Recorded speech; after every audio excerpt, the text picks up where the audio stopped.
নমস্কার বন্ধুরা, আমি মৌলিনা। ইটস মৌলিনা অ্যান্ড প্রীতম চ্যানেলে তোমাদের সকলকে স্বাগত। আজ আমাদের রেসিপি হলো লাউ পাতা চিংড়ি।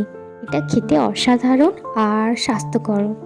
তো লাউ পাতা চিংড়ি বানানোর জন্য আমি এখানে প্রথমেই বড় বড় যে লাউয়ের পাতাগুলো হয় ওগুলো নিয়ে নিয়েছি, আর ওগুলো থেকে এইভাবে শিরাগুলোকে আমি টেনে টেনে ছিঁড়ে ফেলে দেবো, কারণ আমাদের পুরোটা শাকটাই দরকার। এই শিরাগুলো থাকলে খুবই অসুবিধা হবে এটা ভাপাতে। যদিও এটা ভাপা হবে, তার জন্যই এইভাবে শিরাগুলোকে ছিঁড়ে ফেলতে হবে। প্রত্যেকটা পাতার এইভাবে লাউ পাতাগুলোর শিরাগুলোকে ছিঁড়ে ফেলতে হবে।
এইভাবে সব কটা লাউ পাতা ছেড়ে ফেলার পর, এই শিরা থেকে বাদ দিয়ে দেওয়ার পর আমি এগুলোকে একটা মিহি করে কুচিয়ে নেব। মিহি করে না কুচালে লাউ পাতা চিংড়িটা খেতে ভালো হবে না। এই যে এইভাবে মিহি করে কুচিয়ে নেব। এবার এদিকে মশলার জন্য আমি কিছু উপকরণ নিয়ে নিয়েছি। এদিকে নিয়েছি কালো সর্ষে, সাদা সর্ষে আর কাঁচা লঙ্কা দুটো, আর এদিকে নিয়েছি পোস্ত। এদিকে লাউ পাতাটাতে আমি অল্প একটু নুন দিয়ে দিচ্ছি, আর একটুখানি কচলে নেব এইভাবে, যাতে এর পুরো ময়লাগুলো ভালোভাবে পরিষ্কার হয়ে যায়। কিছুক্ষণ এইভাবে হাতের সাহায্যে কচলে নেওয়ার পর আমি এর মধ্যে দিয়ে দিচ্ছি অল্প কুসুম গরম জল। গরম জল দিয়ে শাক ধুলে শাকের সমস্ত রকমের জার্ম চলে যায়।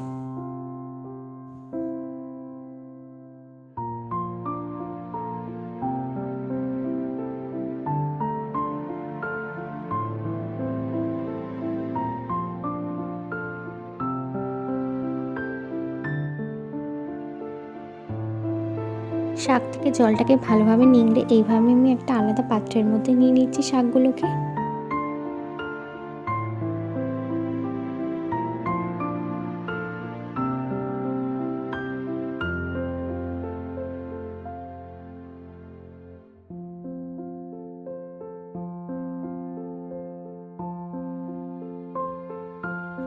এদিকে আমি যে গোটা মশলাগুলো দেখেছিলাম ওগুলোকে আমি এইভাবে মিক্সির সাহায্যে পেস্ট করে নিয়েছি।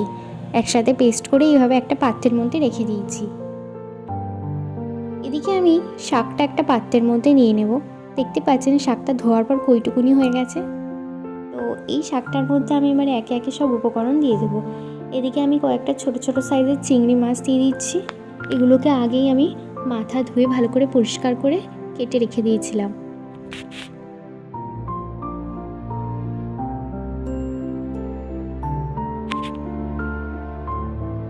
তারপরে এর মধ্যে আমি অ্যাড করে দিচ্ছি যে বাটা মশলাটা আমি করে রেখেছি।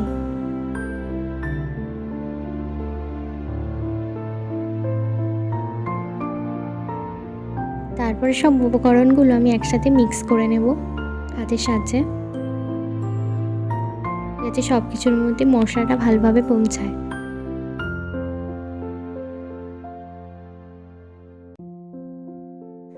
এবারে দিয়ে দিচ্ছি এর মধ্যে 1 চামচের হলুদ গুঁড়ো,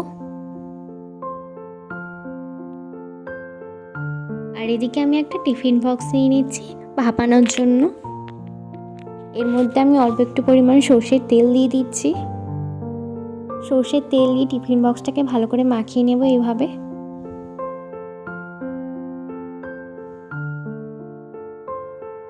তারপর এর মধ্যে অ্যাড করে দিচ্ছি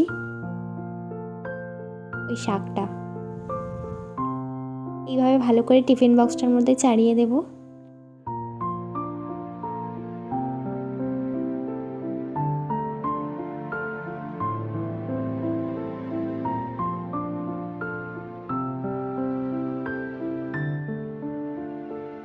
তারপর এর মধ্যে ওপর থেকে কয়েকটা কাঁচা লঙ্কার টুকরো এইভাবে ছড়িয়ে দিচ্ছি।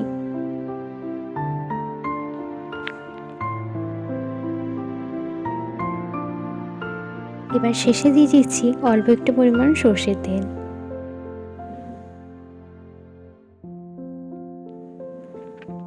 এবারে এদিকে আমি টিফিন বক্সটাকে এইভাবে বন্ধ করে দিলাম। এদিকে আমি একটা কড়াতে জল বসিয়ে আর তার মধ্যে স্ট্যান্ড দিয়ে দিয়েছি। এবার ওই স্ট্যান্ডটার উপরে এইভাবে টিফিন বক্সটা বসিয়ে দেবো।